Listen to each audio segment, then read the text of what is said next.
Alright, so we're chugging along to another Patreon request, and this one comes from Joel Davis, who asked me to do a Owl House, Hocus Pocus crossover. Which, yeah, I was like, alright, yeah, I can do that, Joel. So this story basically takes place in, like, what we would call, the period between season 2, after season 2 and before season 3. Like, imagine this is, like, trilogy, season 3 trilogy of Owl House. So in this story, basically what it is that Luz and the others are trying to figure out how to get back to the Boiling Isles, and they're trying to think of other ways how to get through to, how to get there. And among that, when Luz and Amity are digging through old books, because obviously Philip Witterbane and his brother came here through, they came here from Earth to the Boiling Isles, so obviously there had to be other people who have done that, or other ways to find a way through the Titan Bleed. So they're looking through books and eventually find this old book that came all the way from Salem, and this book chronicles it chronicles the story of the Sanderson Sisters. And the Sanderson Sisters were a trio of witches who fed on the souls of children, but the thing is that this thing of it was that there was a book of great spells they had on them. So Luz, in her infinite knowledge, just thinks, maybe I can find a book in there that can help me get away back to the Boiling Isles. And Amity's like, yeah, no, we should not do that, because if anything is true about the Sanderson Sisters, then maybe we shouldn't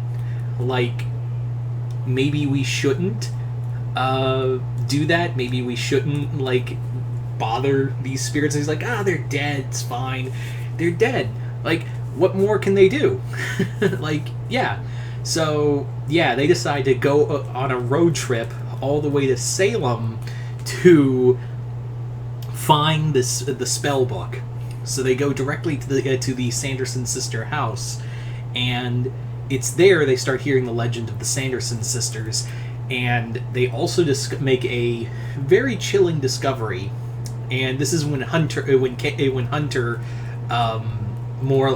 makes a discovery too, his mind flashes, and it turns out that Philip Witterbane and his brother basically were the ones who were witch hunters, and one of their first opponents were the Sanderson Sisters. They had done battle with the Sanderson Sisters, and were the ones who had convicted them, but they got away. They got away a long time ago, and the trail went cold until eventually they were found again and hung. So, yeah, Hunter's already, freaking out about that. Now, Luz, however, is determined to find the spell book no matter what, and when they actually break into the old Sanderson sister house, and when they're trying to find a light, Gus, in his infinite wisdom, lights a certain black candle.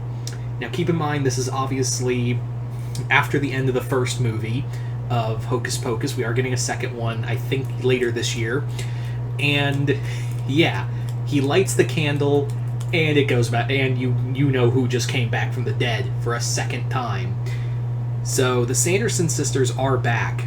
Now, you may be wondering, well, how did the Sanderson Sisters' magic works in comparison to the magic that how does the magic compare to, I thought Boiling Isle magic doesn't work on Earth. Well, that's the thing, is that there is Earth, witchcraft from Earth is vastly different from magic on the Boiling Isles. It's two different opposing forces, so it obviously can't work here. And it's also discovered that when the Sanderson Sisters, they wake up and they're like, the Sanderson Sisters have finally returned! And they find, children! And there's children already here for us. Unfortunately, the kids get away, and it's also made of that discovery, because they see Willow, Gus, and Amity's and Hunter's ears, and they're all pointed. It was like, pointed ears, Boiling Isle witches. They're children of Boiling Isle witches, sisters. And they're like, how do you know about the Boiling Isles? So here's the big reveal, is that the Sanderson sisters were actually the ones who trained Ida.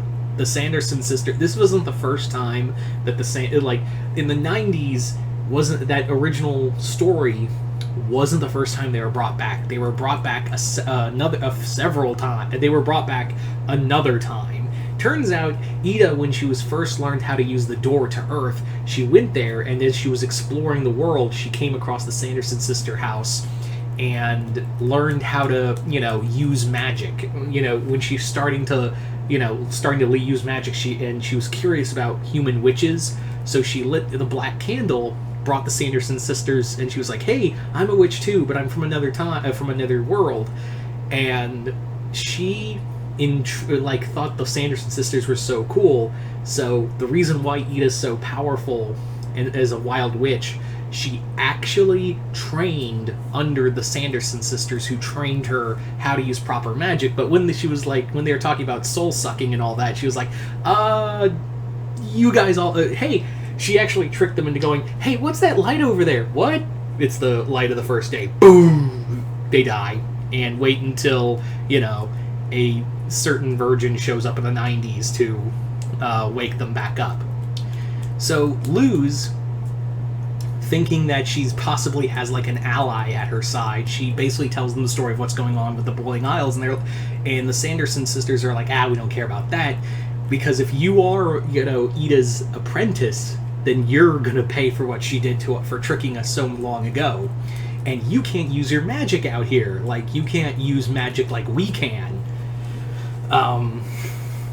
So the whole story more or less goes on to this whole twists and turns throughout the entire story of without their magic, they have to learn to improvise to stop the Sanderson sisters. And also, they eventually they do discover what really keeps them alive is the spell book, and the sisters basically tell Luz, that's if you want to find a way back to the Boiling Isles, that book's the only way, but it also tied to our life force. So what happens is Luz is put into a unbelievable situation and has to destroy the book once and for all and end the Sanderson sisters' life cycle forever. So there you go, guys. I know it's kind of brief, but hey, I wanted to keep this one short. So you guys can thank Joel Davis. Joel, thank you so much for this request. And you guys tell me in the comments below, what did you guys think of this Owl House Hocus Pocus story? Did you guys like it, hate it? Comment below, let me know. And as always, if you haven't already, hit the link below. And if you want to have a Patreon request done, just like I said, hit the link below, hit the 4th tier, and you guys can check out exclusive videos and send me requests for videos to do on Patreon. Just keep in mind it is a bit of a wait because I've got a lot of Patreon requests to go through. I'm trying to knock out a few more. But other than that, I'm Mr. Multiverse. I'll see you next time in the Multiverse.